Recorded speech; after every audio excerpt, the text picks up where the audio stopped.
When development occurs in an unexpected way and exhibits an unusual pattern of behaviour, emotion, or thought, it's called abnormal development.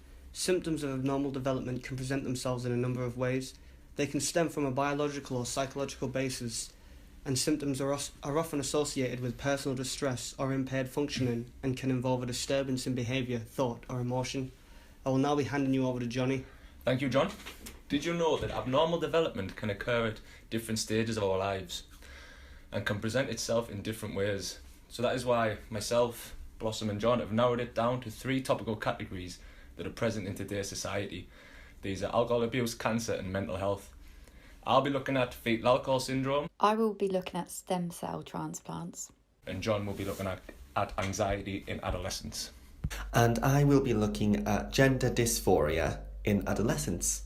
So I'm going to be looking at fetal alcohol syndrome and its effect on cognitive development. And the reason behind this is it's a very recent diagnosis, and the National Organisation on Fetal Alcohol Syndrome has estimated that 40,000 newborns each year are affected by this. Some people stating now that 9 in 100 babies have fetal alcohol syndrome, and that is nearly the same rate as autism. And this is only since its identification by Jones in 1973 that all this has come around. The research that I have reviewed looks into the cognitive development of young people with fetal alcohol syndrome. And one of the major tools used by these researchers when testing the development of these young people is IQ. Using IQ to determine whether a young person is suffering from fetal alcohol syndrome has to be taken as obsolete. Watcher and Observed in 2007 stated that we should not forget that there are individuals with fetal alcohol syndrome who have an above average IQ. With this in mind, a number of young people's ideals could affect their IQ, and due to the nature of the testing and the parents having to have been as stated as heavy alcohol drinkers, then the young person may not have been given the right stimulation in order for their brains to develop when they were younger, when in comparison to the control groups. This in general would lead to a decrease in overall IQ of that young person.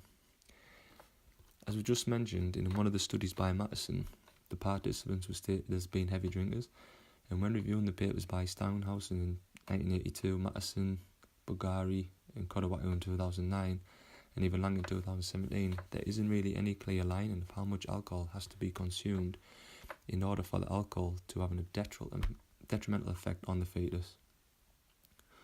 There is a wide range in what is classed as heavy drinking. Steinhaus in 1982 states that a fifth of vodka is heavy drinking, compared to Mattison, who states that 14 units is classified as heavy drinking.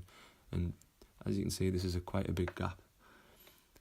All the above findings do find similar results, however, in that they cause deficits in cognitive function. And Saitiano in 2006 found that there isn't a specific limit of alcohol consumption during pregnancy. So he's saying that there's a deficit even if you have low or high alcohol consumption. However, a study by Bulgari in 2010 found that mothers who had a low level of alcohol consumption when pregnant, their children didn't show any signs of language problems or attention disorders, which are quite related to fetal alcohol syndrome. Also, when looking at research papers, attention, as just mentioned, has been extensively investigated in relation to fetal alcohol syndrome. Lang 2017 states that the diagnostic criteria of fetal alcohol syndrome may overlap with neurodevelopmental disorders such as ADHD. As ADHD is a relatively new concept in relation to mental health, as we know, influences the development of a child. Research has shown that it may affect the development of a child in the same way as an aspect of fetal alcohol syndrome. Kodawatu in 2009 looked at the cognitive profile of children with fetal alcohol syndrome and suggests that when using Mirsky's model to gauge attention, the children with ADHD and fetal alcohol syndrome showed contrast performances. Looking at all the research, they only concentrate on the cognitive function of the individual. They don't mention that, as in Mattison, they look at the facial deformation and how that could have a negative effect with regards to social aspects. This in turn again could affect the IQ and the learning capabilities of that child.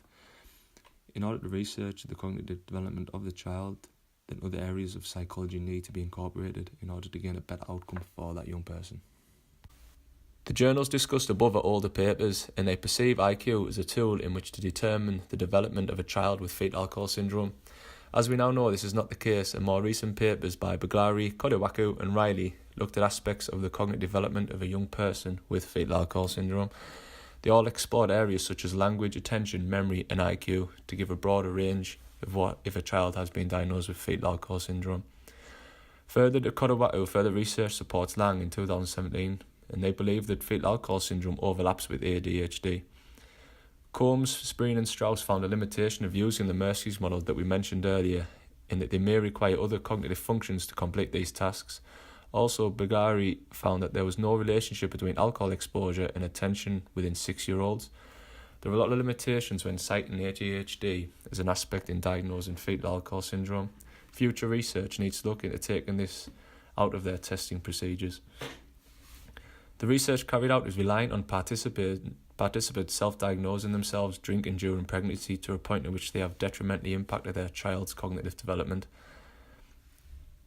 This brings a number of limitations in that they can lie about their alcohol intake, or they may be getting involved in the study if they're for some sort of reward. When testing IQ, Mattison in 1997 and Kodewaku in 2009 used the Welsher Intelligence Scale for children. As they are using participants that fall under the category of being disabled, the reliability of the method of choice has to be questioned. Supporting this study using the Welsher Intelligence Scale showed that the full-scale IQ does not adequately represent global intellectual functioning for either typical children with significant profile variability or children with disabilities. The unfortunate reality is that we may be fighting a losing battle when it comes down to fetal alcohol syndrome. This is due to several limitations when assessing whether a baby or young person has fetal alcohol syndrome. The studies that have been reviewed don't take into account whether the parent has been taking any other substances that may affect the child in relation to fetal alcohol syndrome and their cognitive development and development in general. With that in mind, as mentioned previously, the research also doesn't take into consideration the young person's past experiences and other areas of developmental psychology, such as social psychology, that also may have effect things like their IQ, ADHD, language, memory, things of that nature. I think thought also has to be taken from the side of the parents who don't realise that they are pregnant, and once they've found out and then they stop, has this had a more or less detrimental effect on the baby? So future research has to look at examining at what point is the earliest you can diagnose fetal alcohol syndrome. It was stated by Baghari in 2010 that fetal alcohol syndrome can't be diagnosed until the child is 2 years old, and as this is when the symptoms start to show themselves. In early detection, are we going to give that child or young person a better quality of life? Cancer diagnosis in children is rare, as it accounts for less than 1% of all new cancer cases, treatment for which may be a stem cell transplant. The whole procedure can last for weeks, even months, and a patient is in isolation. It puts enormous strain on the body. This certainly falls under the scope of abnormal development given the rarity and personal distress experienced by the child recipient. In spite of its increased success rates, stem cell transplants carry a significant risk of cognitive, social and emotional consequences compared with other cancer survivors and the general population. The World Health Organization defines quality of life as a state of well-being rather than merely the absence of disease, and forms a multidimensional approach which includes physical health, psychological state and social relationships. Pediatric stem cell transplant survivors have reported poor quality of life. Age at transplant is a factor. The younger the patient, the higher the quality of life. Quality of life was also lower in those who had more late effects post-transplant. Quality of life includes psychological problems, physical effect on development such as growth, thyroid function, and cognitive issues. Smedler concluded that there is a global decline in pre- and post-cognitive function in survivors whom have fine motor deficits, poor long-term memory, and slower abilities. Those with good cognitive functions pre-transplant were at lower risk of cognitive digression. Younger children at time of transplant were at higher risk for deficits in intelligence, academic achievement, fine motor skills and memory, and were more likely to lose their motility and speech skills.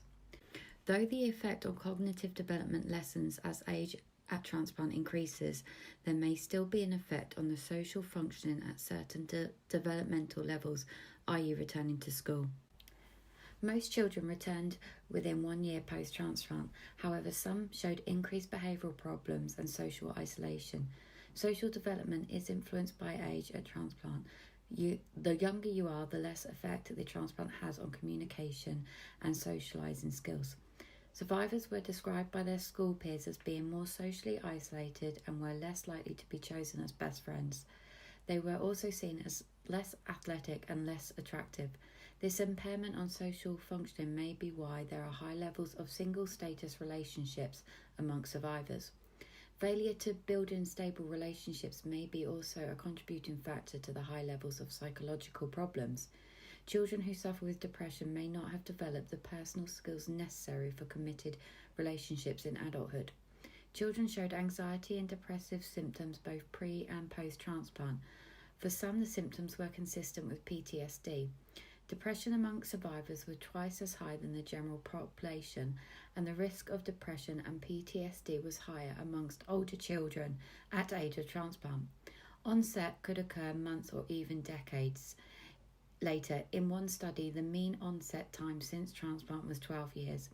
Depression can affect emotional formation and cognitive control, including how information is attained, processed, and remembered. The studies which examined quality of life held the most literature in this area, the majority of which used the 1947 World Health Organization for the definition of quality of life. The definition includes the term well-being, is argued as being subjective. Post argues that due to its subjectivity, clarity is needed to determine the difference between aspects or detriments to quality of life. The subjective argument can also be applied to the measures used. What one person perceives as difficult may not be seen the same by another. The fact that the two questionnaires used across the studies, the FS36 and the Pediatric Quality of Life Inventory, also means that individuals might have been limited in one but not the other. The physical use of questionnaires as an effective measuring tool is argued, especially when the target participants are children, due to the complex nature of their construction. A questionnaire that very young children can reliably and logically complete represents a considerable challenge due to the lack of attention and application to their personal situation. The fact that many of the studies relied heavily on questionnaires completed by third-party representatives, the mother in most cases, may have caused a detriment to the overall analysis as well. It has been documented that mothers of children undergoing a stem cell transplant experiences clinically significant levels of distress and diagnosis of depression as late as 5 years post-transplant. Most questionnaires were completed within 2 years post-transplant, and therefore a possibility that answers were biased due to their own emotional distress. Due to the high cumulative incidence of late effects, lifelong follow-ups on a regular basis is proposed by most papers. However, it could be argued that the studies which measured over a 2-year post-transplant were not sufficient for general analysis for lifelong side effects. One study which did do a retrospective analysis date back 49 years identified that the quality studies lacked detailed information regarding very long-term mental health impact. Results concluded that mental health issues were not just limited in the years immediately following transplant, but could be diagnosed years, if not decades later. This, however, was a retrospective study, and therefore participants were basing their answers on memory, which could have been influenced by the fact it's easier to recall stressful events. That aside, as it is a retrospective study, there may have also been other risk factors, i.e. employment status and financial circumstances, which may have been the overall factor affecting their mental health rather than the transplant from childhood. It is clear from the literature that a stem cell transplant affects development in children in all areas: physical, cognitive, social, and psychological. Though the issues have been clearly identified, in-depth analysis is limited. Future studies should therefore focus on individual areas and evaluate the developmental deficits in greater detail so that preventative measures can be identified to achieve increased quality of life for survivors. So I'll be looking at anxiety, and in particular social anxiety and its effect on adolescents. The reason I'll be looking at this is because anxiety, along with anger and depression, is one of the most common emotional responses by which teenagers react to difficult situations and problems that face them. In this day and age especially, adolescents are facing ever-changing challenges and difficulties that not only stem from their home and school situations, but come with the territory of being an adolescent. These problems can include growing up, developing an identity, peer pressure that could ultimately lead to drug or alcohol usage, and future employment perspectives. Anxiety disorders specifically are the most common psychiatric disorders among adolescents, yet anxiety is also the most undertreated mental health problems in this age. It's estimated that only 18% of anxious adolescents are actually receiving treatment. Some common adolescent anxiety disorders include generalized anxiety disorder, social phobia, separation anxiety, panic disorder, and specific phobia. Symptoms of anxiety generally include excessive fears and worries, feelings of inner restlessness, and a tendency to be excessively wary or vigilant. In social settings, anxious individuals may appear dependent, withdrawn, or uneasy. They can appear overly restrained or overly emotional, and irrational fears and worries about losing control of situations or unrealistic concerns can plague their mind. Anxiety is unique in that it can affect all forms of development aspects. These include cognitive development, emotional development, social development, and even physical development. This piece in particular will focus on the impact anxiety can have on social development. Adolescence is a critical period of social development. This is marked by an expansion of peer networks, increased importance of close friendships, and the emergence of romantic relationships. During adolescence, peer networks increase and peer crowd affiliation becomes an important aspect of peer relations. Due to these important changes in social relations, a number of studies have examined linkages between adolescents' peer relations and the internalizing aspects of mental health, such as feelings of social anxiety, as we are discussing. Symptoms of social anxiety are vitally important to study during adolescence, as they may be risk factors for impairment in adulthood. Adolescent anxiety typically follows a chronic course of anxiety in adulthood and can also lead to other disorders such as depression and/or substance use in adulthood. Current research has looked at the effects of social anxiety on an adolescent and what interventions can be put in place to prevent or ease this anxiety. Siegel, LaGreca, and Harrison's 2009 study looked at the interplay between peer victimization and social anxiety amongst adolescents. This study found that behaviors that typically accompany social anxiety, such as social inhibition, withdrawal, and avoidance, can make adolescents desirable targets for perpetrators of peer aggression and relational victimization, which is the exposure to behaviors aimed at damaging relationships or someone's social reputation. This information has been used to inform intervention and prevention programs, as well as to inform existing treatments for social anxiety in adolescents on how to cope with negative peer experiences in an effective manner through the use of social skills and assertiveness. Programs that were initially designed to reduce peer victimization and bullying, for example, should now also focus on identifying and helping those who are likely victims, socially anxious adolescents, and incorporate aspects of relational forms of victimization in addition to the more common focus of physical forms of victimization. Peer crowd affiliation, as well as friendships in general, were also common themes found in current research on social anxiety. Belonging to a group, whether that be of a high status or a low status, help protect against feelings of social anxiety, and positive friendships, including qualities of support and disclosure, can lead to less feelings of social anxiety within individuals. Other interventions found in studies and research that I researched were detailed interviews administered by skilled clinicians such as physicians, psychologists, social workers or nurses, as well as patient self-report measures and parent and/or teacher report measures such as the social anxiety scale for adolescents. Despite the research and studies I've discussed, there are still a lot of grey areas and avenues for future research surrounding adolescent social anxiety, and adolescent anxiety in general. A lot of the research looked at surrounding social anxiety relies purely on self-questionnaires such as the previously mentioned Social Anxiety Scale for Adolescents, as well as Brown 1990's Peer Crowd Questionnaire.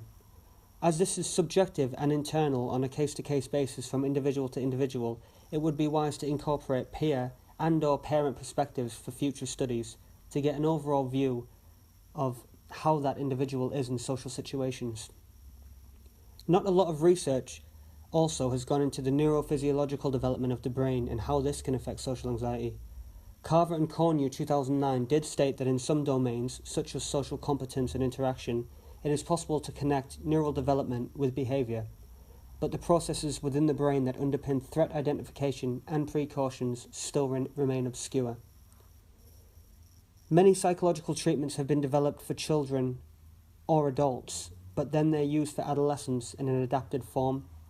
Not a lot of research has gone into looking at adolescent anxiety independently and getting to the root of that problem.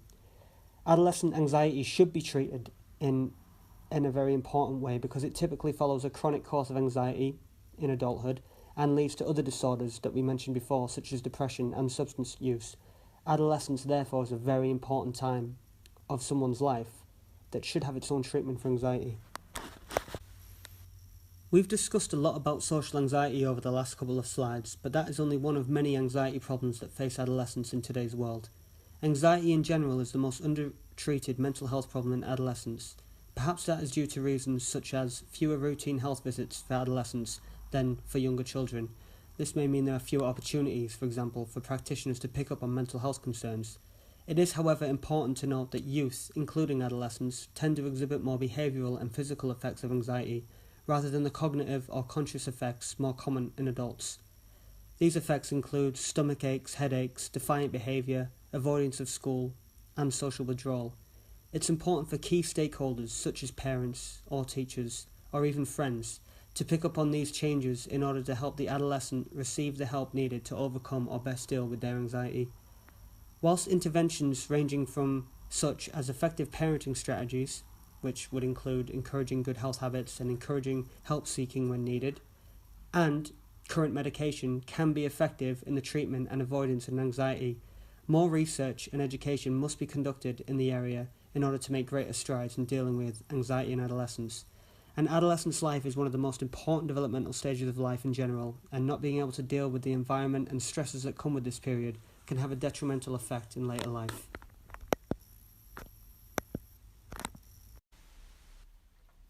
Gender dysphoria is described as a conflict between a person's assigned gender, that being the gender they are seemingly born to be, and the gender they wish to identify as described by the American Psychological Association in 2005.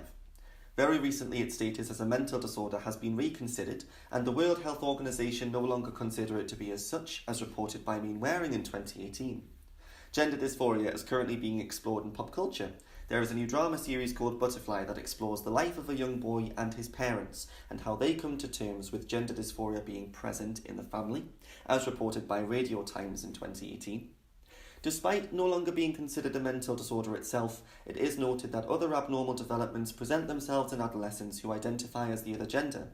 Langer and Martin in 2004, Simons, Schrager, Clark, Belzer and Olson in 2013, just to name two papers, outline depression as a highly occurring development in adolescents who are gender dysphoric. The question is, if gender dysphoria is not itself a mental disorder, what factors relate to the development of abnormalities such as depression in gender dysphoric youth?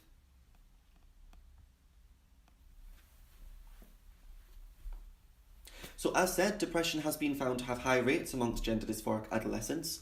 Hartlett, Basie and Bukowski in 2000, Langer and Martin in 2004, Rees and Cohn-Ketnis in 2012, Olson, Schrager, Belzer, Simons and Clark in 2015 all note depression occurring in gender dysphoric adolescents across a range of ages.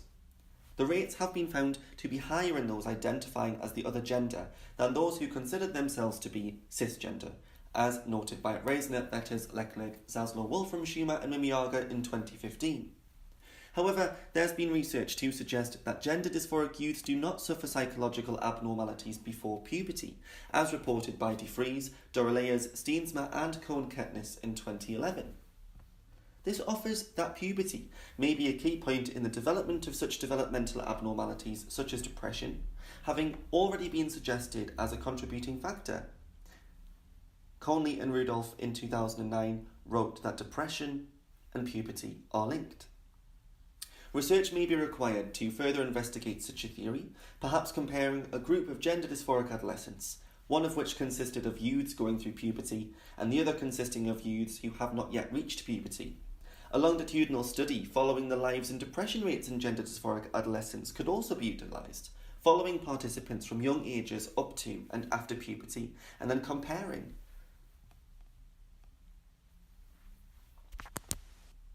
Bullying has previously been something gender dysphoric adolescents report experiencing, as reported by Holt, Skargerberg and Dunsford in 2014. And bullying has previously been linked with the emergence of depression in victims of such, as wrote by Suira Napolitano, 2008. However, there has been research to show that gender dysphoric youths experience bullying no more so than other children, even when displaying behaviours typically associated with the gender they wish to be, and that was reported by Warlian, Veenstra, Krukels and Cohen-Ketnis in 2010. The research seems to continually contradict itself there. In Holt, Skargerberg and Dunsford's research, they mentioned bullying was self-reported, and yet Warlian, Veenstra, Krukels and Cohen-Ketnis in their own observations found bullying to be no more so apparent than in other children. However, they do not discuss how much bullying other children encounter. One must consider the differences in individual self-reporting. There is no real standardised basis of what bullying is, as individuals can be affected in different ways by different things. Perhaps research in which the participants can discuss what they deem bullying to be, then asked to discuss their own experience, and then analysing and comparing the two might offer a more unique insight into what the basis for bullying is, and whether or not gender dysphoric youths feel that they have been bullied, whether or not because of their gender dysphoria.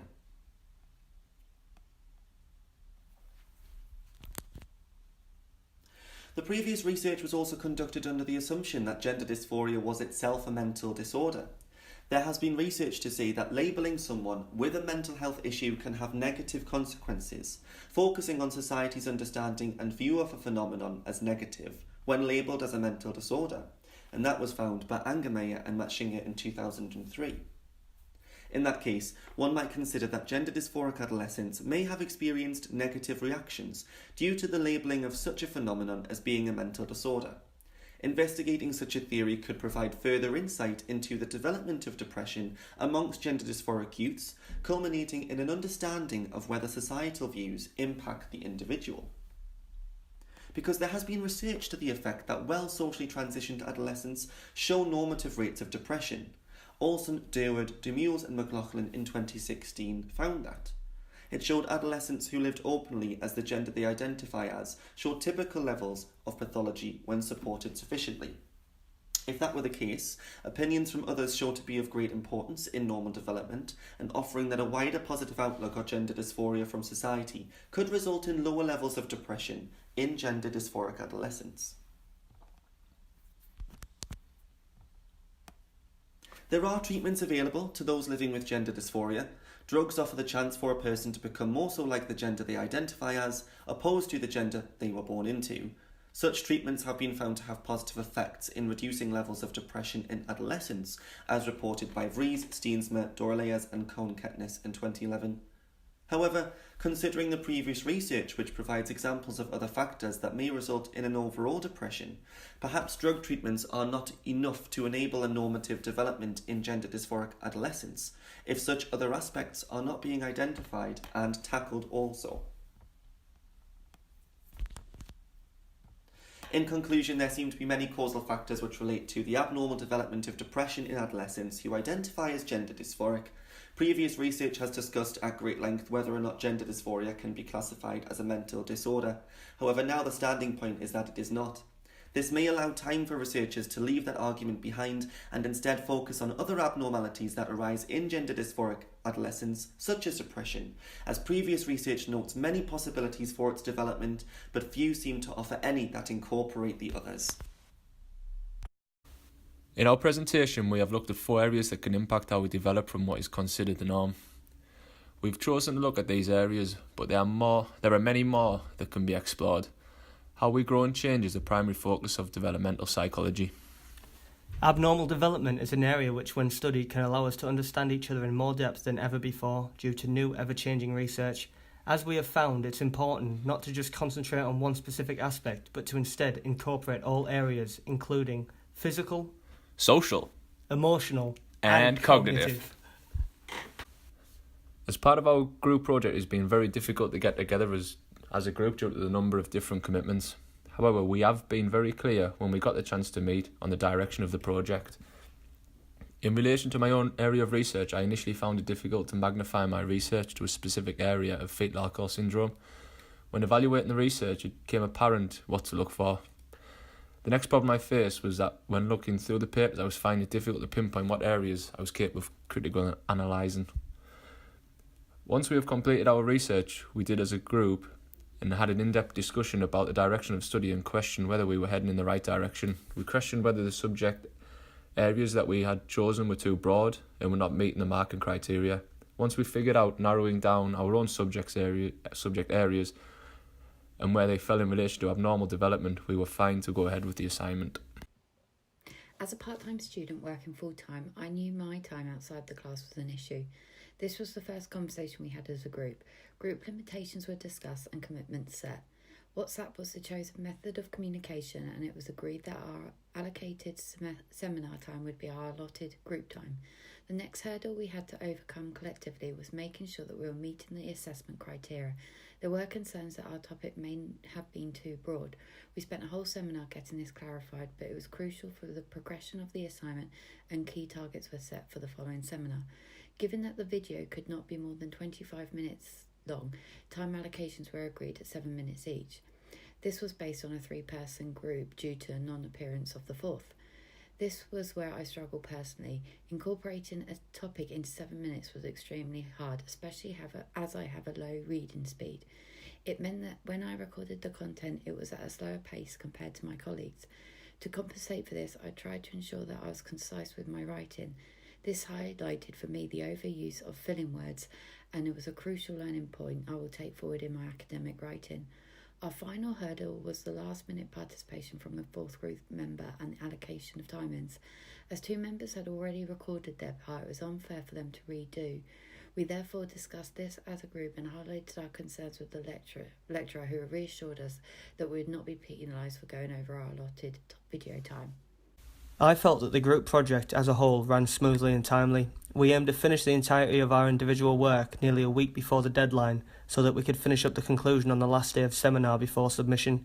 Due to the arrangement we made to send our work and voice clips to one of our group members, my time management was much better than it has been in the past. I tend to procrastinate quite frequently.